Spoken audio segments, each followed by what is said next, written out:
I'm at the Microsoft office. How do I know this is the real Puneet or not the AI version of Puneet? This is the real Puneet. This is the real Puneet. You have a Rajasthan connection. You went to modern school. You've been in Mumbai for many, many years. This is stuff I'm hoping AI doesn't know about you. Every 100 years, the world sees what could be called as a technological marvel. It started with railroads. Then it really moved into the way how internet started. Then it started with the entire boom in the IT software product. Now AI is supposed to be what road did to Roman, AI would do to the world in terms of technology transformation. Is that true? No, it's interesting you put it like that. And I've been in tech for the last 25, 30 years. And this is, quite honestly, the fourth tech revolution that we're seeing. It all started with the PC server era, which changed the world. You then had the web and the internet. You then had the mobile and the cloud. And now you have the fourth tech revolution, which is AI. And the interesting part is this tech revolution is building on all the three that came before it. So I genuinely believe that it's going to be the defining technology of our lifetime. You spoke about railroads. By the way, the interesting fact is when the railroads came in, at that time, UK spent 10% of its GDP on building the railroads infrastructure. And then you know how the story played out for UK and how it developed. And I think that tells me that countries and companies and businesses and people who are investing in AI today, be it learning, be it building the skills and capabilities, are the ones who will break out. Okay. But it is truly a defining technology of a lifetime. Would AI be where, let's say, internet was in early 90s? It evolved and it really got evolved, it was adapted, it was acknowledged, and it became part of daily life. I think it's already becoming part of daily life. For example, if you look at the Copilots, which is an AI agent that Microsoft has across the Microsoft stack, it's part of my daily life. I start every morning by, Copilot, are there any urgent emails I should look at? Can you summarize all the chats? Can you summarize all my meetings and send the actions out? It's already a part of my daily life, and it's very early. It's very, very early. These models are getting smarter every day. They're getting cheaper every day. And over time, I think it'll be a much more meaningful connection between me and my AI. It'll become very personalized to me. It'll be a conductor of my life. It'll be a coach. It'll be a confidant. It'll be a colleague. It'll be a teacher. And I think that's where the future is. And I think our dream at Microsoft is imagine a future where every student in India has a Copilot or an AI agent that can give him or her access to the best teachers in the country or in the world. Imagine every Indian having access to medical care and medical advice without walking into a hospital. That's where the future is headed, and if we can make that happen, then I think this could be the defining technology of our lifetime. So hypothetically, 5 years from now, if you're doing SEO at work, it could just be two AI agents of Puneet and AI agents of Nikunj talking to each other. Hopefully they'll be smarter than us. So it'll be, listen, I think just one comment. I don't think the intent or where this is heading is AI agents replacing us. I think it'll be Puneet and Puneet's agent and Puneet's Copilot. It'll be Nikunj and Nikunj's Copilot. And your Copilot will be personalized to you. It'll have your context. In fact, I heard a quote recently where somebody said in the next few years when you go to LinkedIn, you won't advertise yourself. You'll advertise yourself and your AI. People will hire you and your AI because that AI will be contextual. It'll be intelligence based on the intelligence that you bring to the table. It'll be Puneet plus AI and Nikunj plus AI, which will be even more exciting. In India, everybody has acknowledged that, look, AI is real. It's here to stay. But what about the adaptability and what about the acceptance in terms of corporate boardrooms? Has that started or that has not started yet? It started on steroids. So in fact, we're running what we call the AI boardroom series where we're going to the top companies in India and to their boardrooms and having a conversation about three very simple questions, Nikunj. First is, what is Gen AI? Second is, what can Gen AI do for me? Third is, what should I do with it? Like, how do I work with it? Three very first principle, simple questions. And we've done 100 or so of these sessions. We're almost doing one a day now. And the feedback has been incredible. And I think there are 2 or 3 things that I'm picking up. One, 2013 was a year of AI in the lab, which is a lot of experiments, a lot of POCs, a lot of pilots that we hear about. 2014 is when the impact is becoming real. And we have 500 plus customers in India today who are using AI and building on Microsoft becoming the home for AI. Our co-pilots that we were just talking about, the AI agents, 10x growth in the last 6 months. And look at that curve, and we're just getting started. And there's a ton of use cases across what I call numerator and denominator. Numerator is new business lines, new revenue lines. For example, Zomato. Zomato created a food buddy where if you're confused about what to order, it gives you very precise recommendations, and they're seeing incredible conversions. Myntra created the Myntra GPT, which allows you to, I'm going to Ajmer for a wedding, your hometown. And rather than saying I need a shirt and a tie and a coat and whatever, it gives you the entire attire, right? So you're seeing a lot of top line revenue generating use cases which are very interesting. And then you're seeing bottom line impact on productivity, like Copilots, GitHub Copilot, which is for developers, we were talking about it. We're seeing 55% productivity improvement for developers, right? So lots of impact that is now becoming real. The second is urgency. I've never seen speed, like every CEO conversation, what I hear is, can we do this at twice the speed? Can we get this out faster? So real urgency required. There's a bit of a fear of missing out. And then third, there's a real conversation on responsible AI, which is how do we think about data in this new world? How do we think about privacy? How do we think about skills? And again, on all three of these, which is impact, urgency, and speed, and then responsible AI, we're doing a lot of work to make it real for our customers. Traditionally, the IT services or the IT sector in India always has been, it started as body shop, then it started moving up the value chain, and now they in a sense are the back end when it comes to providing digital services and other solution based services. A lot of naysayers are of the view that AI will not go beyond a point because ultimately it will come at the cost of human capital, and that's where the restrictive factor is. Is that true, that AI could actually eat into the current environment of the IT services sector? That could lead to job losses, which frankly nobody wants. So I think first thing on IT services, right, been a phenomenal story, and you track this better than I do, so you know this, but it's been a phenomenal story of impact and how we've scaled up. My personal take on this, Nikunj, is AI will augment IT services and the developers, and if you look at the developer community in India, it'll augment. So if the developers are more productive, 30, 40, 50%, they can do more value adding work and they can add more value to their customers, right? So I think it's an augmentation, it's a value addition on top of what IT services is delivering today. I don't think it will replace that. On jobs, I think my take, right, there'll be new skills, there'll be new jobs created, there'll be reskilling required, and there'll be shifts in the labor workforce. And I'll give you a couple of examples of shifts that I'm already seeing. The first shift, which is, if you're a manufacturing worker today sitting in an automobile plant anywhere in the country, using natural language, you can use technology. Like I had to learn coding 25 years ago. That manufacturing worker does not need to learn coding. He or she can use natural language to get technology to work for them. Potentially that makes them even more compelling as a worker, which allows them to add more value, make more wages and all of that. The second shift is the learning curve is becoming more efficient. Like learning technology 25 years ago, you had to go to an institute and learn all of that stuff. Now the tools are much simpler to use. They're self-serve. Like we are, as part of the Microsoft Advantage program, training 2 million people in this country between this year and next year. 70,000 women are being trained. So training is becoming more effective, more efficient, which will then, if you bring these two together, which is skills are easy, expertise is becoming easier, and then skilling is happening on steroids. I generally feel the future, not just for IT services, but for most sectors in India, is very bright. Who has the right to win in this entire AI wave? I think the entire tech stack is up for grabs. I think all the battles that were won or lost in the 4 tech revolution that I started with are up for a conversation now, right? At Microsoft, we believe we're very well positioned because we've got a very simple 3-part strategy. The first is what I call zero-shot innovation, which is a lot of customers find it difficult to make sense of these tools and you have to demystify AI for them, but can we make AI off the shelf ready to use, which is where Copilots come in, the AI assistants. There's a Microsoft 365 Copilot, there's a GitHub Copilot, there's a security Copilot, there's a service Copilot. But the dream is to get an agent off the shelf quickly to as many people as we can so that they're productive, AI for everyone. The second is a set of use cases that make sense for manufacturing, IT services, some of the sectors we spoke about, financial services, both on the numerator and the denominator, top line and bottom line. Third is infrastructure, which is a lot of innovations happening in this country about Indic LLM. So Sarvam, for example, Sarvam.ai is doing fascinating work on a voice-first AI engine using Indic languages, which I think is super relevant for the country. So how do we make some of those things happen? So that's why we believe we are well positioned, but we'll see how the tech stack evolves. If one has to look at the trend in AI, and I'm talking about the global trend, bigger become large, larger become mega, and mega become giant.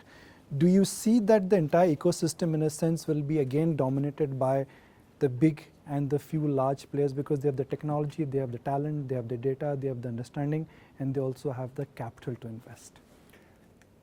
I think, Nikunj, if you take a step back on this, right, this is a general purpose technology.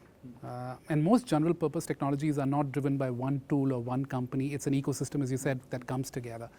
So there isn't one AI technology or tool or service that you can pick up that you'll say will dominate. I really don't think it'll play out like that. It'll be the ecosystem that'll come together. There'll be multiple players. Microsoft as a platform company has always believed that we need to create more value on top of the platform. We are a platform company, we are a partner-driven company.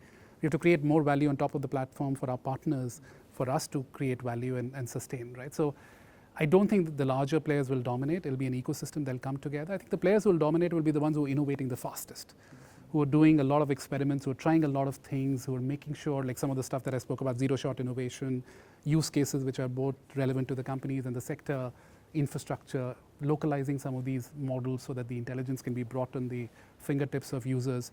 I think those are the players that will break out. I don't think it'll be about size. You spoke about skilling and tooling. Now India has an advantage of scale, and if that scale is skilled, then that leads to an revolution. Where is India in terms of this AI revolution at a skill level?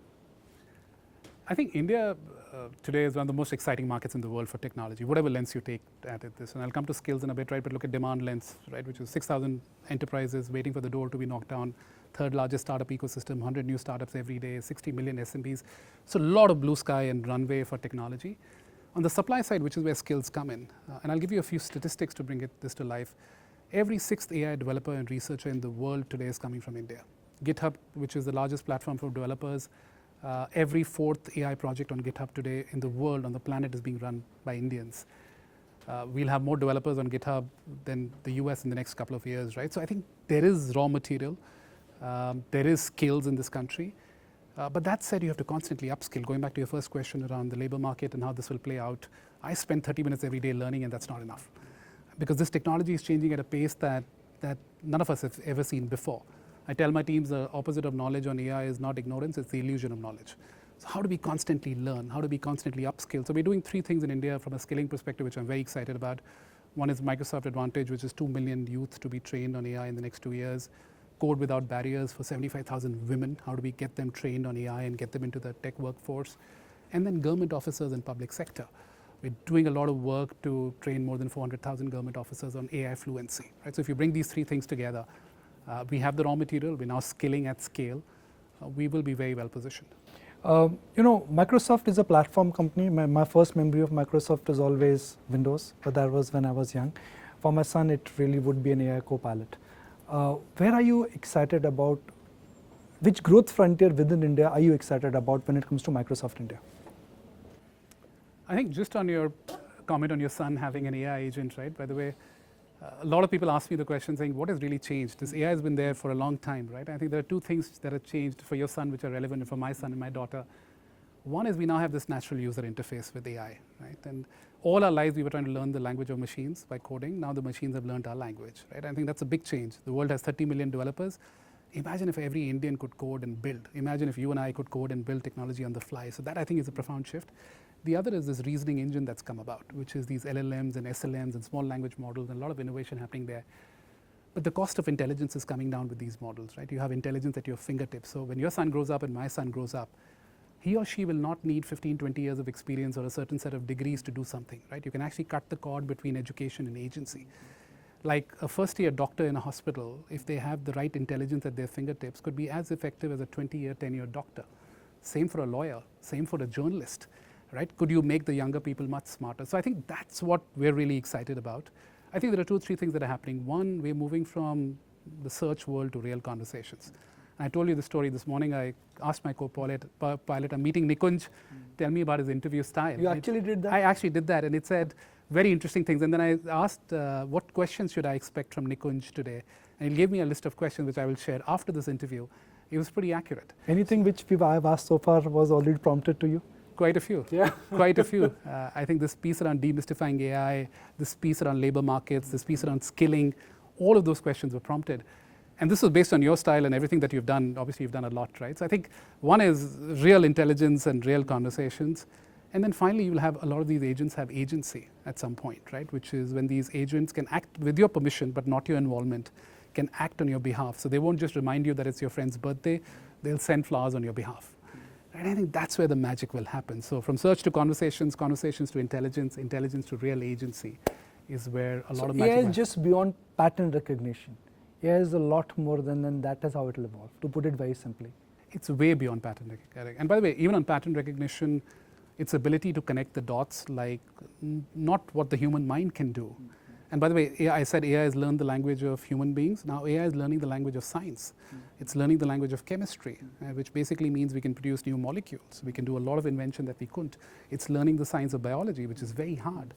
But the dream or the future, the vision that we have is, if we get this right, it can solve several problems that we've been unable as humankind to solve for many, many years once it gets the science right. So it's way beyond pattern recognition. So the kind of productivity gain what we've seen in the world, again I go back to those great examples when electricity was invented, and when railroads were created, when roads were made, when ships were made. Can AI lead to that kind of a productivity gain? It cannot be measured in absolute terms, but again when we look at the impact is going to be felt. Do you think we are at that kind of an evolution and revolution where the productivity gain to the world would be immense? Mathematically we can't tabulate it, but we know it's coming. It will, right? And by the way, if you look at any knowledge worker,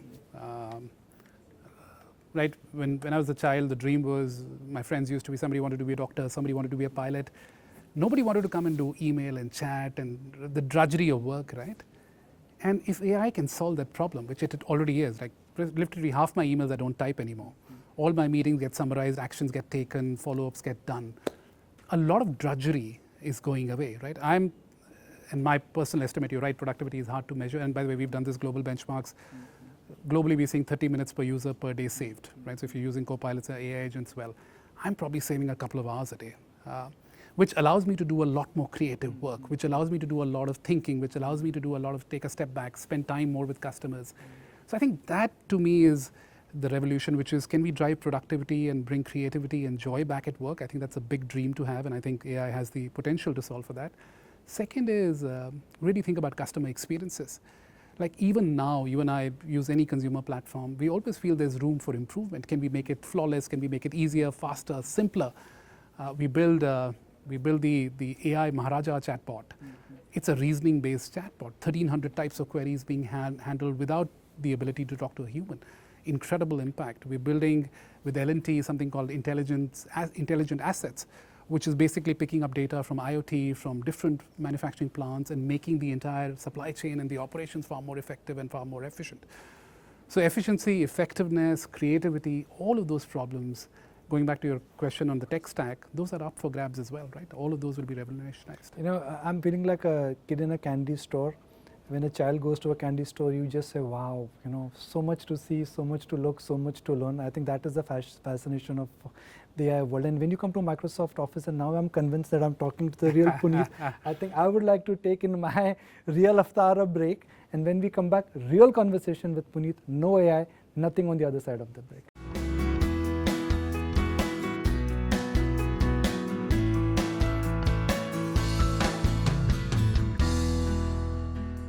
Puneet, India has also a very unique feature, which is the startup community. And let's understand that how Microsoft is playing a role to incubate and to promote startups in India. What role are you playing? By the way, India is the third largest startup ecosystem in the world. India's got 100,000 startups, everybody talks about that. But the interesting fact to me is India is producing 100 new startups every day, which is a faster metabolic rate than anywhere in the world. And as Microsoft, we're committed to making sure that India continues to innovate with startups. We've got a Founders Hub program where we have 8,000 startups today, where we bring credits to them as they're building their new businesses. We bring technical architecture support. We bring business building ideas to them. But that is a program that really takes the early stage startups and really helps them grow and scale. And then for the larger businesses, as they become digital natives or B2B or B2C or ISVs, some of the largest unicorns in the country today are building on Azure. Some of the largest unicorns are working with us on AI, like Myntra, I spoke about, the Myntra GPT, which allows you to buy an attire based on a function. Zomato, which is the food buddy example that I gave you. Swiggy is looking at developer productivity with GitHub Copilots. But a lot of work with large digital natives, and then ISVs, which are the B2B businesses. For example, InMobi is using AI on certain use cases around their legal teams and finance teams, which is very interesting. So across the board, from the early stage startups, incubating them, helping them with technical architecture support, credits, helping them scale and grow. And then the larger unicorns and larger digital natives, we have a ton to do with them. What about government?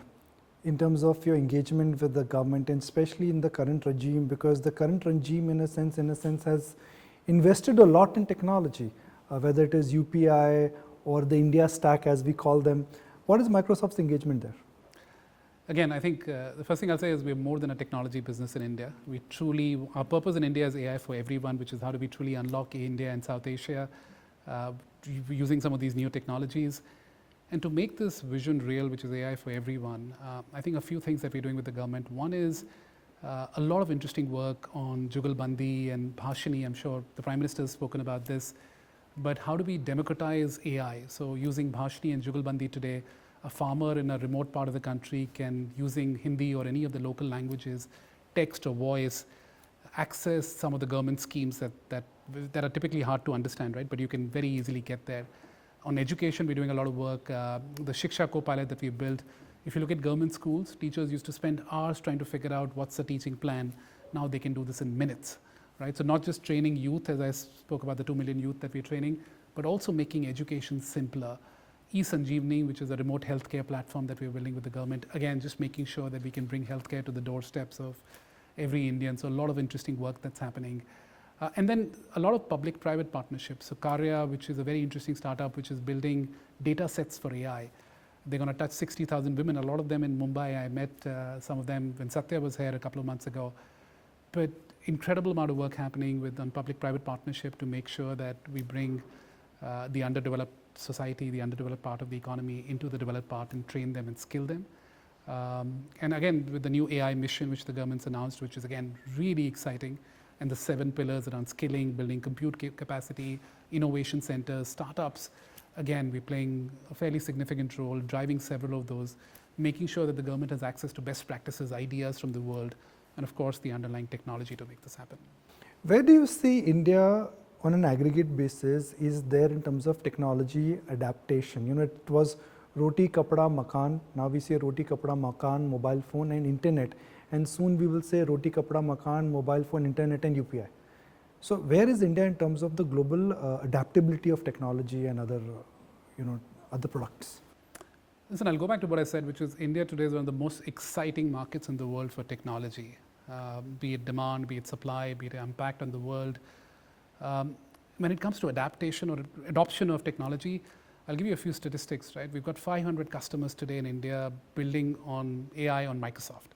And this is across sectors, so financial services, Axis Bank, which is using copilots to drive 30% productivity, manufacturing, L&T, which is building intelligent assets, IT services, Cognizant, which is looking at employee experiences and industry experiences, Genpact, which is using an AI guru chatbot to drive learning within their organization. But incredible diversity in terms of sectors and bringing them together and driving impact, all of that across the board. And then finally, a lot of work happening on India as a developer capital of the world. We've got 13.5 million developers today on GitHub. We're the second largest developer community. We'll be the first in the next couple of years. How do we make sure we drive productivity, give them the right tools so that they can build for the new India that we're building? But to your point around roti, kapda, makan and internet, hopefully we'll have roti, kapda, makan, internet and AI. And what I get really excited about is a future where every Indian student has access to the best teachers in the world. Every Indian has access to the best healthcare in the world without going to a hospital, the best legal advice, the best coaching, the best guidance. I think if we can make that real, it'll become as critical as roti, kapda, makan and internet are. And before we wrap, the problems of future, number one is climate change. Then I would to some extent say pollution. I would also say agriculture, food wastage. Is there a solution which AI has? Is there a magic genie which AI can solve these problems? Let me talk about agriculture, which I'm very passionate about because technology has traditionally not played has not had a lot of impact, but that's changing. We're actually working on the farm of the future, which is how do you really drive technology to drive productivity of farmers. ITC has built a Krishi bot with us where farmers across the country can click a picture of the crop that they're growing, and the engine actually helps them figure out, is this growing in the right way? Is there an infection? Is there an insect? And then actually solves the problem for them, right? So Bhashini and Jugalbandi that I spoke about, which again farmers are using in different ways, right? So I genuinely believe every sector in this country, and not just in this country, globally, will be reinvented with AI, be it financial services, be it healthcare, be it agriculture. And we as Microsoft are committed to, again, democratizing technology, making it very simple, bringing it to the hands of every Indian. AI for everyone is something that we get out of bed for every morning. And again, doing this in a responsible way, because when you're building technologies that can change the world, you have to make sure they're used responsibly, right? So doing that in a responsible way is something that we're very excited about. If Puneet Chandok of 2024 meets the Puneet Chandok, and there is no AI here, there was no AI 20 years ago. If Puneet Chandok of 2024 meets Puneet Chandok of 2000, what would the 24th Chandok advise the 2000 Chandok? Double the speed and the intensity of learning. And you and I spoke about this, which is I try and spend 30 minutes every day learning. That is just not enough by a mile. And again, this technology is evolving so fast. And by the way, in 2020, we had a different set of technologies that were coming up. Internet and mobile were coming in, right? And if I could give one piece of advice, would be just learn even more. Don't be in the illusion of knowledge that you know this technology or any technology for that matter. Constantly learn, double the speed of your learning and the intensity of your learning. And if the real version meets the AI version in 2034, what do you think AI version will tell you? One, I don't think there'll be an AI version in 2034. It'll be an augmented version of me and you, which is what we spoke about. It'll be Puneet plus Puneet's AI, which will then allow me to be a lot more effective, a lot more efficient, a lot more creative. And I think I'm assuming that the advice will remain consistent because the speed of technology diffusion is going up. Like if you look at GPT-4, which is the most complex software object the humankind has created so far, it took 3 months for it to get to 100 million users. So 3 months and 100 million users. So the speed of diffusion is unlike anything we've seen before. So I'm hoping the advice is consistent, that continue to learn, in fact, learn even more with more intensity, more speed, and never be in the illusion of knowledge. Always go after learning. You know, the beginning of the interview, you got me curious because you said that your co-pilot, in a sense, gave a profile of what you should expect from Nikunj in today's interaction. So how many of the questions, and by the way, this is not, we've rehearsed, this is real time when we are recording it, how many of the questions, in a sense, you were prompted before this interaction? I would say 80%. 80%. 80%. And not just, so I asked. So I'm that predictable, or AI is that great? I think you're really smart, and you've done a lot of interesting work, which the AI then kind of weaved through. But I asked multiple questions to prepare for this. I asked, what's your interview style? Because I'd never met you before. How do you really interact? What kind of questions do you ask? Then I asked what questions to expect.